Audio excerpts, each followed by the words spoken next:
여러분 안녕하세요. 화요일 특징주 브리핑 시간입니다. 지난 뉴욕 증시엔 어떤 핫한 이슈들이 시장을 뜨겁게 달궜는지 주요 헤드라인부터 살펴볼까요? 첫 번째 헤드라인은 기지개를 켠 미국 제조업입니다. 그동안 조용했던 미국 제조업이 드디어 잠에서 깨어났죠. 제조업 지표 PMI가 1년 만에 기준선 50을 훌쩍 넘기면서 긴 침체에서 벗어났는데요.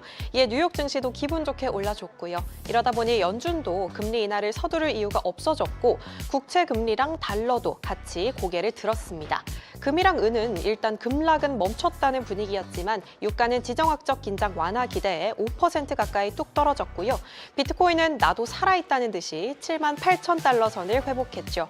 전문가들은 결국 올해도 기업 실적이 시장을 버티게 할 거라고 내다보네요.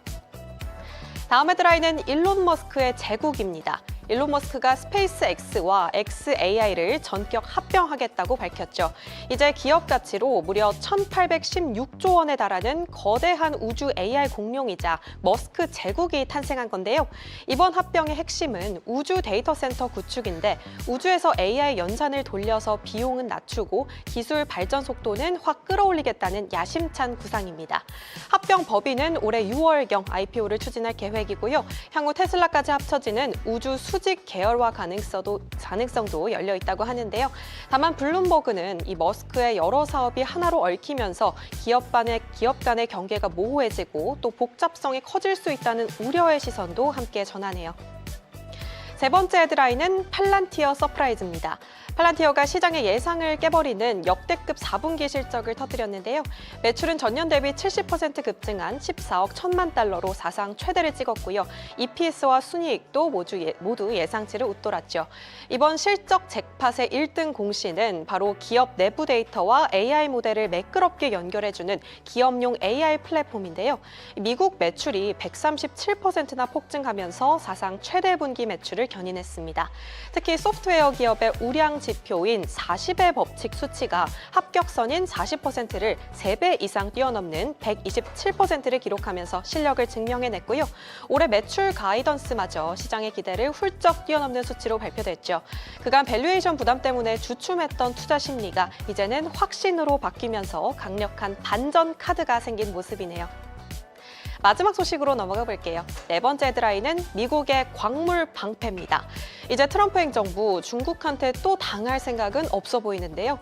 이번에 꺼내든 카드는 바로 17조 원짜리 핵심 광물 비축 프로젝트 볼트입니다. 중국이 히토류 공급망을 꽉 쥐고 있는 상황에서 이번 조치는 미중 갈등 속 미국 산업의 자생력을 키우기 위한 정면 돌파 전략으로 보이는데요.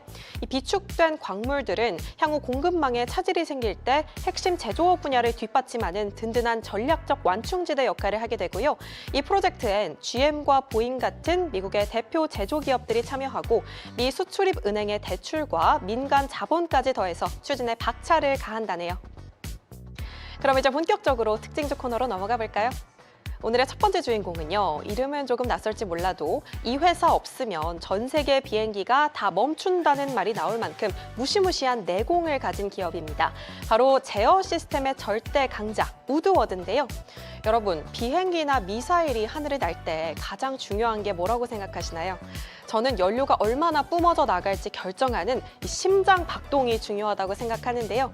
바로 이 우드워드가 비행기의 심장을 컨트롤하는 아주 정밀한 센서와 밸브를 만드는 곳이에요. 그런데 오늘 이 회사 주식시장의 심박수까지 제대로 높여놨습니다. 실적 발표 직후에 시간의 주가가 무려 15% 가까이 폭등하면서 풀악셀을 밟았고요. 현재 프리장에서도 역시 15% 가까이 주가가 날아오르고 있는데요. 단순히 실적이 잘 나온 수준이 아니라 작년에 100만 달러뿐이었던 현금이 올해는 7천만 달러로 무려 70배나 불어나면서 현금이 쏟아지고 있다는 감탄사가 절로 나오게 만들었어요. 실적을 좀 자세히 살펴보면 2016 회계연도 1분기 매출은 9억 9,600만 달러로 전년 대비 무려 29% 증가했고요. 순이익은 54% 급증, 조정 EPS는 2.17달러로 1년 전보다 61%나 뛰었어요. 항공 우주부도 좋았고 산업 부문도 같이 뛰면서 모든 부문이 동시에 성장하는 보기 드문 그림이 나온 겁니다. 여기서 눈여겨볼 점은 전설적인 투자자 스탠리 드러켄밀러가 이미 이 회사의 잠재력을 알아보고 좀 일찌감치 포트폴리오에 담아뒀다는 사실인데요. 항공우주와 국방, 산업 수요라는 세 개의 엔진을 동시에 달고 달리는 우드워드의 선구안을 드러켄밀러가 증명해준 셈이죠. 이번에 자신감이 붙은 CEO는 올해 실적 전망치까지 대폭 올렸고요. 배당금까지 14%나 인상하면서 주주들에게 확실한 보너스까지 약속했습니다. 이렇게 실적과 전망, 배당까지 완벽한 트리플 크라운을 달성하면서 오늘 첫 종목을 장식하기에 이보다 완벽할 순 없을 것 같죠. 전설적인 투자자가 찜했던 이 종목인 만큼 우드워드의 기세 꼭 기억해 보시면 어떨까요? 두 번째 종목으로 넘어가 볼게요. 이 회사는 전 세계인의 입맛을 책임지는 회사죠. 바로 스낵과 음료의 제왕 펩시코입니다. 방금 전에 실적이 나와서 실적부터 짚어볼게요. 우선 4분기 조정 EPS는 2.26달러로 시장 예상치 2.24달러를 상회했고요. 매출은 293억 4천만 달러로 예상치 289억 8천만 달러를 넘어섰습니다. 사실 가격을 올리면서 펩시코의 과자 사업부인 프리토레이 판매량은 살짝 주춤하기도 했는데요. 하지만 펩시는 역시 영리했습니다. 공격적인 비용 절감으로 군사를 싹 빼고 기발한 마케팅으로 효율을 극대화하면서 팔리는 양은 조금 줄어도 남기는 돈은 더 늘리는 실속 있는 장사를 해낸 건데요. 회사 이야기로 다시 돌아오면요. 요즘 펩시코가 이 코카콜라와의 영원한 라이벌전에 제대로 불을 붙였다고 해요. 최근 공개된 광고가 아주 재밌어요. 코카콜라의 상징인 이 귀여운 북극곰이 블라인드 테스트에서 펩시를 선택해버리는 아주 발칙하고 유머러스한 장면을 연출하면서 공격적인 마케팅을 펼치고 있거든요. 여기에 대해 펩시는 지금 단백질에 완전히 꽂혀 있습니다. 이제 과자도 건강하게 먹자면서 무려 단백질 도리토스와 단백질 음료 라인업을 쏟아낼 거라는데요. 최근 비만 치료제 열풍으로 사람들이 먹는 양은 줄여도 영양소는 챙기려는 트렌드를 아주 발빠르게 파고든 거죠. 이런 혁신을 시장에서도 높이 평가하는데요. JP모건은 투자 의견을 비중 확대로 상향했고 주가 흐름도 아주 탄탄하다고 말합니다. 사실 펩시는 주식시장에서 아주 유명한 배당 귀족 중에 귀족이기도 해요. 무려 50년이 넘는 시간 동안 한 해도 빠짐없이 배당금을 늘려온 대기록을 가지고 있거든요. 특히 요즘처럼 시장이 출렁일 때 투자자들이 펩시를 찾는 진짜 이유는 바로 가격 결정력 때문인데요.